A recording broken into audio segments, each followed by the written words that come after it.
Welcome to the HR Empowerment Podcast, where we will uncover strategies and new insights from HR professionals who discuss up-to-date regulations, best practices, and the most pressing topics like diversity and equity, leadership, dealing with difficult situations, and much more that affect your bottom line and business. Thanks for joining us. Hey, everybody, welcome back. It's Wendy Sellers, the HR lady. We are here today talking about using people analytics to help your business soar to great heights. In our first session, we just talked about what the heck do you mean by data and what do we do to get started. And I want to jump in a little bit more here and talk about the actual process of utilizing people/HR data.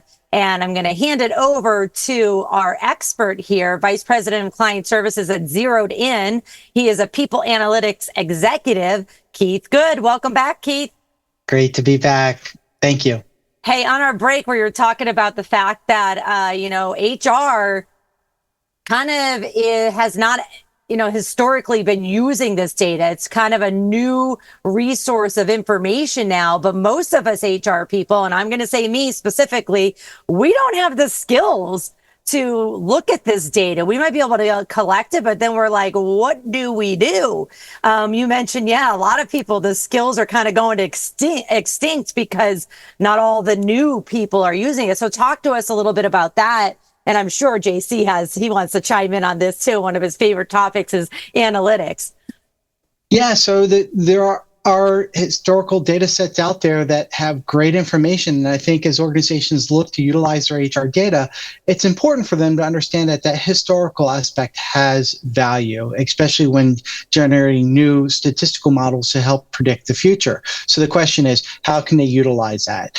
There's a lot of different ways. There's obviously you can try to partner with your IT organizations, get people involved, but sometimes that's pretty pricey, and of course, IT resources can get pulled, especially from HR people, very, very quickly.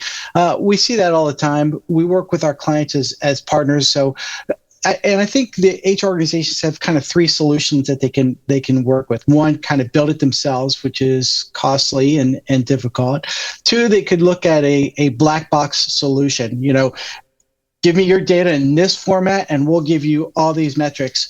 Or they could work with a partner, someone like us that has technology. We have the ability to deliver, but we use configuration to help understand what the client's data is, what's unique to them, and configure a result and a environment that's specific to their organization. So it's not a black box. They don't know, what happens behind the scenes. They have control of that, but they're not having to start from ground zero either.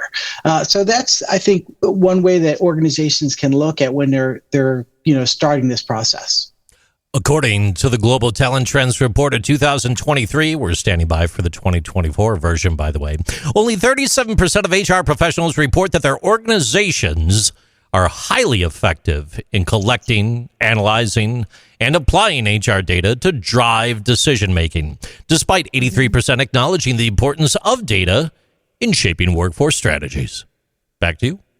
Yeah, so Keith, what's your thoughts on that? What should we be telling our listeners to start collecting? I mean, we could figure out later how to use it, right? Or get an expert involved on how to use it, but what should they start collecting today moving forward? And how? Well, yeah, I mean, the HR systems out there are fantastic. They're great at managing those transactions. They're out there. That data is out there. You look at your payroll systems, your learning management systems, your benefit systems, your HR systems. They have the transactions. The challenge is pulling it together.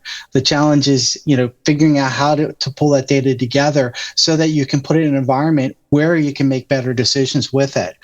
So there are, again, different avenues that they can pursue. Build it from scratch, go to a third-party black box, or something in the middle. But that once they get to that environment where they can pull that data together and get the information out, then it's going to lead to a lot easier environment of making better decisions with that data in parallel with your business and your different groups within the HR organization. So data points like time of hire, or data promotion, who was their manager at the time. Oh, they got a really good review. By the way, they just completed a learning management class. And then 3 months later, their performance went up, things like that, right? Absolutely, right. For example, looking at tenure of supervisors as correlating to movements or promotions or demotions or even terminations, or people leaving the organization. So you're going to have to correlate that and then bring in, say, performance and training. Yes, there's going to be a correlation there. Yeah. I mean, it's interesting because I think you're right. We do have this information, but it's usually like all in our head, right? And that works for a small organization where, but as soon as you have thousands of employees, that's not going to be in someone's head. Yeah, no, it needs to be, hopefully if we have any very large companies listening, you have some kind of data or data systems and you talk to someone like Keith that you can connect them all together. Otherwise, you're just going to be, I feel like every time you export a report, I mean, I just did an analytic this morning and the minute I export it, it's outdated. It's outdated, or you don't know if someone's going to change it.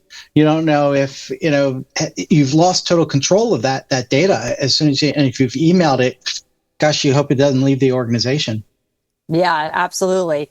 Well, this has been very helpful. We are going to wrap up here on episode 205 in the series, talking about using people analytics to help your business grow.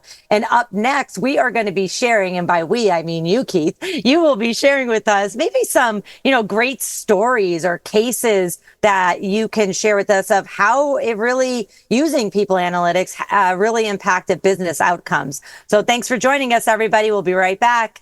Thank you for joining the HR Empowerment Podcast, brought to you by Aurora Training Advantage. We hope you've gained new insight and strategies to navigate the HR profession. We look forward to you joining us again on the HR Empowerment Podcast.